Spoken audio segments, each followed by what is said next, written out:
Hey, Andrew Main here, and I've been getting a lot of questions from people who've been asking about how to make money with creativity and magic, how to set retail prices, the economics of it, how it works, and I thought I'd answer some of these in a series of videos.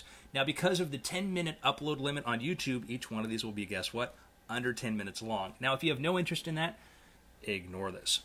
But for those of you that are interested, I'm going to explain to you everything I've learned. And this comes from 10 years of experience. I put 40 tricks out on the market, and I have done a lot of stupid stuff and made a ton of mistakes. I've learned, I think, everything I could possibly learn, and then I learned something new and realized there's just a lot more to be learned from this. So, from a guy who's made a bunch of stupid mistakes, I'm going to try and help you avoid some pain and heartache. Now, some of this information is stuff that people told me. This is stuff that I found as I just got into the business. A lot of this is hard to come by. You won't find it printed anywhere. Nobody really talks about it. Just the actual economics of how to make money selling magic. So I thought I would present that to you right here, right now, in the form of a lecture called Creating Magic for Money 101.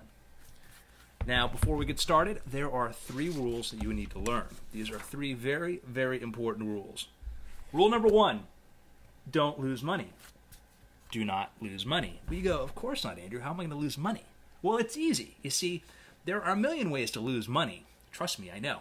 But the 2 most popular ways that people decide to lose money in trying to create magic for money, you see, it's kind of the irony. You're trying to make money, but you end up losing money. So rule number 1 is why we don't lose money.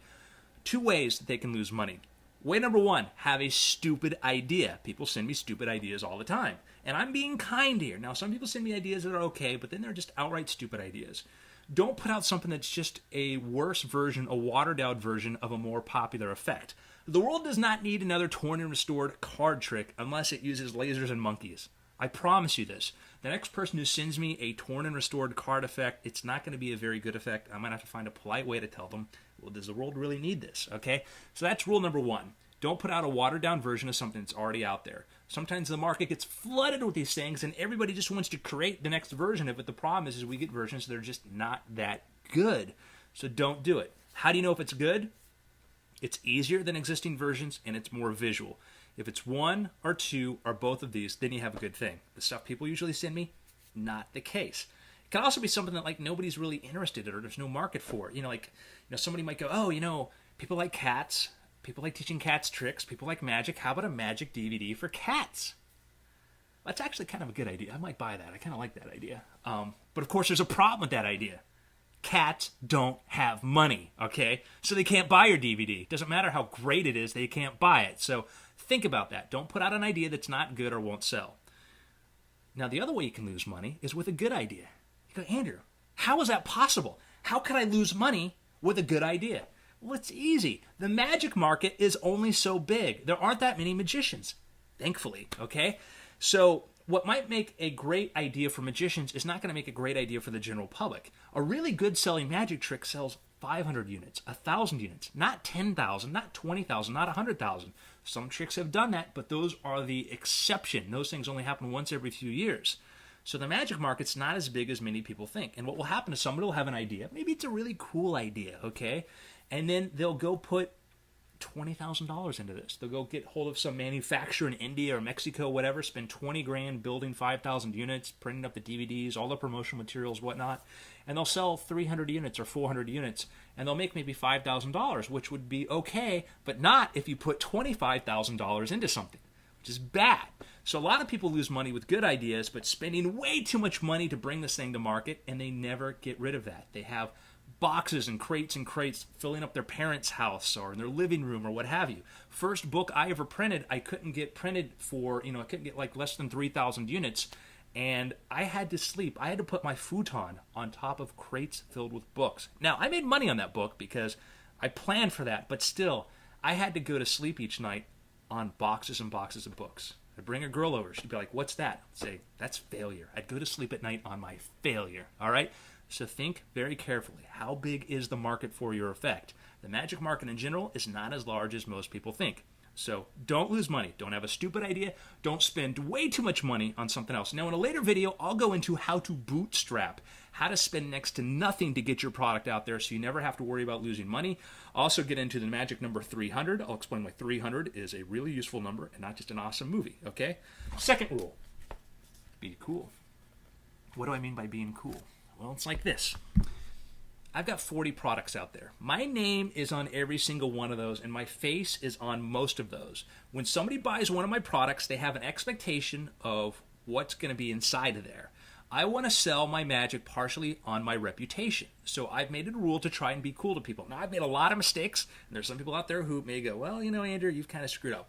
Probably true, and not just people I've dated will say that, okay? But the thing you got to keep in mind, your goal should be to be cool to people. You want people to like you. You want people to continue to support you. And I'm very, very fortunate that I'm able to sell a lot of stuff because I have a name and people like to buy each DVD and keep coming back for more, which I'm Thank you for that, okay?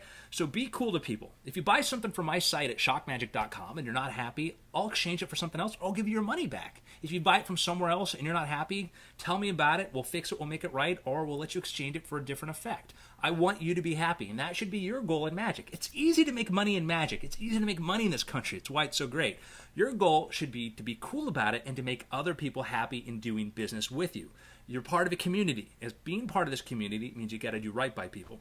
Now, some people you're never going to be able to make happy. There are some people who are absolutely crazy and who get their thrills by driving you nuts, but those are the tiny, tiny, tiny minority.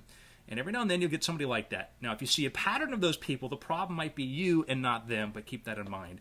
Another little silly thing that I've noticed is that usually people that spend the least are the ones that will complain the most. And what I mean by that, it's like if I've ever had a really big problem with somebody who just, you can't make them happy, it's like somebody who spent like $2. I don't know why that is. Everybody I've talked to in magic who sells stuff says the same thing. It's this weird little thing. It's very inverse. Anyhow, be cool to people. You want to keep selling stuff. You want to have a good reputation, so be cool. Rule number 3, see rule number 1, don't lose money. And see rule number 2, be cool. Again, it's something you try for. It's not something you actually are. It's something you try to do through your actions. You try to do right by people. If somebody complains to you, don't be a jerk to them, especially if somebody, pays you a lot of money for stuff. Some magicians charge a lot for their stuff, and then they get very defensive when people question the value of that. Be cool to people. Again, people are paying you money. Respect their money. I mean, this person might be like a contract killer and had to risk their life and limb and faces prison time to give you money. So be nice to them. And because of the fact they're a contract killer. Think about that, okay? So, this leaves us with the question of retail price. What is the retail price of an item? What should you charge for the retail price? Well, let me explain to you a little quick economics of how magic shops work. When you go into a magic shop and you buy an item for, let's say, $20 at suggested retail, you're paying 100% of the retail price. Okay? Now, the magic shop is going to pay a wholesaler or a jobber 60% of the retail price. They're going to pay $12 for that $20 item. So they're making $8 profit. Now you're going, wow, $8 profit. That's fantastic. These guys must be rolling in it. They're probably driving Maseratis, doing blow in the back of the shop, and just living it up, making it rain for strippers every night. Au contraire, not true. Well, they may be making it rain, but maybe every couple weeks, and they're probably going to be using meth and driving like a 96 Buick. It's nowhere near as lucrative as you think because they've got to pay for rent, they've got to pay for employees, they've got to pay for a ton of product that sits on top of the shelves and may never move. So that's how magic shops earn it, and they earn their money. Running a magic shop is not an easy business. Think about it. They got to talk to us every day, and they got to deal with people who walk in there and go, oh, that's great, I'm going to go buy it online. Think about that, okay? So be cool to your magic shop. As a creator, I love to get full retail when somebody buys it from my website, shockmagic.com, shockmagic.com. Did I mention we offer free shipping on most items? But I'm very thankful to have magic shops that carry my stuff and move them. So that's why magic shops get the money they do. Now, a magic shop will in turn buy that from a jobber, okay? And the jobber or the wholesaler is the person who buys it from the creator. They pay their creator 40% of the retail price. So that means that $20 DVD, they paid the creator $8 for it, okay? So your retail price is going to be 2.5 times whatever it is you're charging the wholesaler for that item. That 2.5 is the same as 40% of retail equals 2.5 times 40 equals 100%. Got it?